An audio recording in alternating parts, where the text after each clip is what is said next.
I have absolutely no idea why this was even a debate. Yesterday, the Broncos officially announced that they will be exercising Patrick Surtain II's fifth-year option. And this finally kills all those rumors that we were trading him, that we were going to trade him before the draft, we're going to trade him during the draft, we're going to trade him in June. And I never understood this, so I'll get to the fifth-year option in a second, but I want to talk about all these trade rumors, and these never made sense to me. Now, if he was a veteran player, maybe it would have made sense. He's the best player on the team. You could get a pretty good haul for him. But he's still on a rookie contract. Why would you trade someone like that? I mean, yeah, we traded Jerry Jeudy, who is also still on a rookie contract, but there's a reason we traded Jerry Jeudy, and because there's a difference. Patrick Surtain is the best player on the team, and Jeudy can't catch the fucking football. Now, I know a lot of people will point to us cutting Justin Simmons as the reason why everyone suspected we were trading Surtain.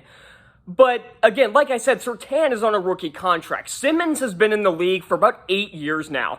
And when I remember seeing that and thinking, holy shit, I did not realize he'd been in the league that long. But we drafted him, I want to say 2016 or 2017, one or the other, I believe he was a second or third rounder. He wasn't a first rounder.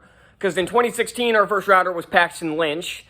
And 2017, our first rounder was Garrett Bowles, who is an offensive tackle, if you don't know. So, for those who are not in the know or who don't have this kind of football knowledge, probably don't know what a fifth-year option even is, and you just hear me talking gibberish with these contracts. So, a rookie contract is generally 4 years. A 4-year contract. But if you are drafted in the first round, they have the option to extend that contract an extra year, hence called the fifth-year option. And the Broncos recently announced that they will be, and the teams can either exercise or decline that, which basically means if they decline your fifth-year option, you are a free agent after your fourth year in the league. And in this case, I don't understand how this was even a debate. I was a little worried because I was seeing it everywhere. But in the back of my mind, I'm always saying this would be an incredibly stupid decision. Again, this isn't like us trading Jerry Jeudy, and I don't know if we declined his fifth-year option or picked it up last year. Considering it was last season, it was after his big breakout year in 2022. I have a feeling we probably picked that up. I actually don't remember if we did, but it no longer matters because he's now on the Browns. And I think this is the reason why we didn't go after any big free agents, because we need to retain players that are young. We need to retain our young roster. That's why most of the people we cut or traded were more veteran players like Justin Simmons and Lloyd Cushenberry and kinda Jerry Jeudy. He's not a veteran, but he's not, I'm going down that rabbit hole, it doesn't matter. The point is, we're trying to build a young we're basically becoming the Denver Packers at this point. And not in the case of the way the Jets did, where they brought in all the Packers players like Aaron Rodgers and Alan Lazard and Randall Cobb. It's the simple fact that we are trying to build an incredibly young roster. Like the Packers, their oldest skill position now is Josh Jacobs at 28 years old. That's their oldest skill position on the offense. That's insane. And the Broncos are kind of shooting for the same thing here. Patrick Surtain has only been in the league 3 years, but he has easily become one of the best defensive backs in the entire league, if not the best cornerback. Even wide receivers such as A.J. Brown have said that Patrick Surtain is the best cornerback in the league. So it never made sense to me why we would not pick up the fifth-year option. This seemed like a no-brainer, but I guess too many people on social media don't have enough brains to figure it out.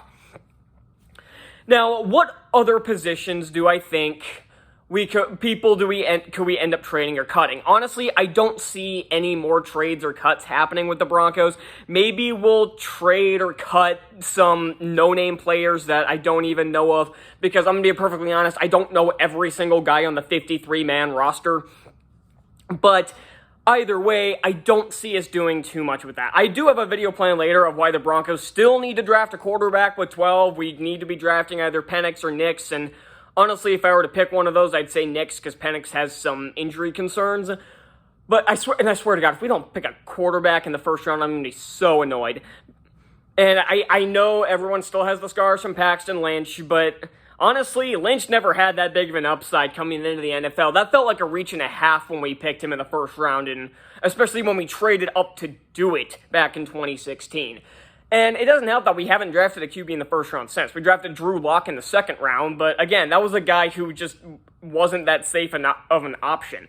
Though, then again, we just traded for Zach Wilson, who also had a really, had high upside, but also a really low side. So I guess we'll find out. I honestly don't know what the Broncos are planning. Hopefully it works out. The Packers turned out to be pretty good last year. They kind of traded and cut a lot of veteran players. They traded away Aaron Rodgers. This past offseason, they cut David Bakhtiari and Aaron Jones, and he went to the Vikings, which I found extremely funny.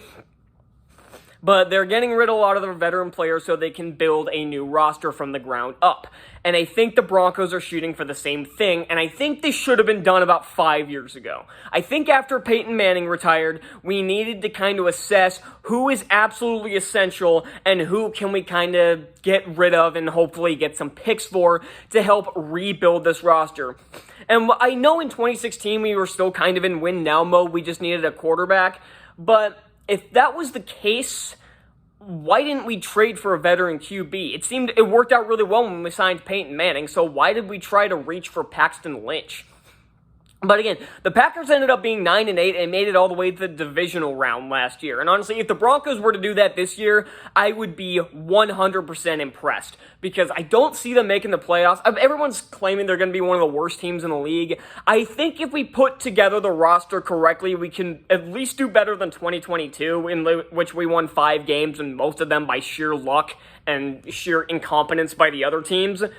But I think we have a lot of potential here, especially re-signing Patrick Surtain, having the cornerstone of that offense, and I think pretty much the leader of the team at this point. It was a good move, and I'm just hoping that we nail the draft and we don't do anything stupid in the rest of free agency, and that's all I ask. So that's all I got, and I'll see you all next time. Let's ride.